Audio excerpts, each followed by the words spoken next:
ગરમીમાં માટલાનું પાણી ઠંડુ થતું નથી તો આ ટિપ્સ ફોલો કરો. મિનિટોમાં ફ્રીજ જેવું ચિલ્ડ થઈ જશે. અનેક લોકો આજે પણ ફ્રીજનું પાણી પીવાનું પસંદ કરતા નથી. માટલાનું પાણી હેલ્થ માટે અનેક રીતે ગુણકારી છે. ગરમીના દિવસોમાં માટલાનું પાણી ઠંડુ થતું નથી તો આ ટિપ્સ તમારા માટે કામની છે. સામાન્ય દિવસો કરતાં ગરમીમાં માટલામાં પાણી ઠંડુ થતું નથી. ખાસ કરીને ગરમીમાં ઠંડુ પાણી પીવાનું મન વધારે થાય છે, પરંતુ ફ્રીજ કરતાં માટલાનું પાણી તમે પીવો છો તો હેલ્થને અનેક ઘણા ફાયદા થાય છે. ખાસ કરીને ગરમીમાં અનેક લોકોની ફરિયાદ હોય છે કે આ સમયે માટલામાં પાણી ઠંડુ થતું નથી. એવામાં પાણી ઠંડુ કરવા માટે લોકો જાતની ટિપ્સ અજમાવતા હોય છે.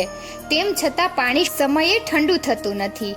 અનેક લોકો નવું માટલું ખરીદતા હોય છે, પરંતુ નવા માટલામાં પણ 15 દિવસ સુધી પાણી ઠંડુ સારું થતું હોય છે.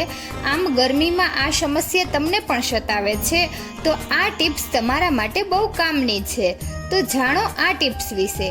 માટીના વાસણનો ઉપયોગ કરો. પાણીનું માટલું મોટાભાગના લોકો ડાયરેક્ટ કિચન પર તેમજ સ્ટીલના સ્ટેન્ડ પર મૂકતા હોય છે.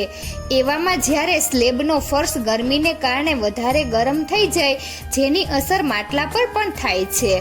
આ કારણે પાણી ઠંડુ થતું નથી. એવામાં તમે કોઈ પણ માટીના વાસણનો ઉપયોગ કરો છો તો સૌથી બેસ્ટ છે.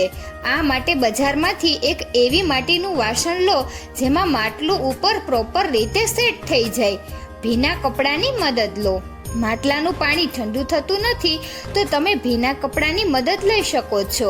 આ માટે 2 થી 3 મીટર કોટનનું કપડું લો અને પાણીથી બરોબર ભીનું કરી દો અને લપેટી દો.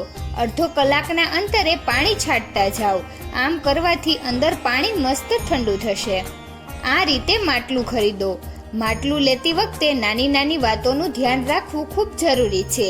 પાણી ઠંડુ કરવા માટે હંમેશા માટલું અંદરથી છીછરું લો. દાણા હોય એવું માટલું લો. આ માટલામાં પાણી સારું ઠંડુ થાય છે.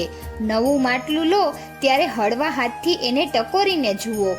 પાકા માટલાનું અવાજ તેજ આવે છે, જેમાં પાણી વધારે ઠંડુ થાય છે. તો મિત્રો, તમને આ વિડીયો કેવો લાગ્યો જરૂરથી કમેન્ટ કરજો.